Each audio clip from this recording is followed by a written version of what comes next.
Okay, I'm going to show you how to set up resistance bands for bench press, but you can apply the same thing to squats and everything. Okay, so what I've done is I've set up the bands to the bottom of the squat rack with the band pegs. But if you don't have these pegs, then you can just use two dumbbells next to each other, and then you can loop them in the same way. Okay, so you don't necessarily just need the pegs.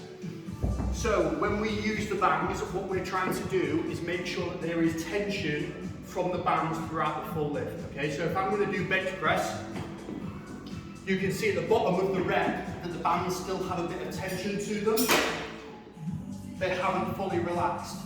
Okay, so you can see that there is still tension, and that's really important because we don't want the bands to fully loosen off at the bottom, because when you start to press, you'll get a sudden jolt of resistance, and we don't want that. Okay, so what we're going to do then is you need to find your own kind of configuration of bands just to make sure that you can get that tension. Okay, and it doesn't particularly matter what it is to you, but I always start off with the peg far away.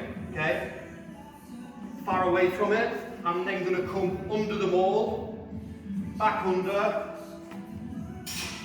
like so, okay? And you need to make sure that both sides are exactly the same to make sure that you've got even bang tension. One of the things it's important to do is make sure you get it on the inside of the collar, because then it gives you room for your plates to be there. And just make sure when you re-rack the bar that it doesn't keep touching the J-hooks, because you'll end up fraying your bands, okay? So, I'm going to give you an example of bad band tension, okay?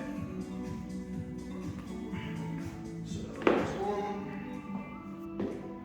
So I've just loosened it off by one, just so you can see what I mean by it fully loosening. So there's no tension there, and as soon as I start pushing, then I get a little bit, and it makes the movement really kind of jerky, okay? And then the final bit that I want you to think about,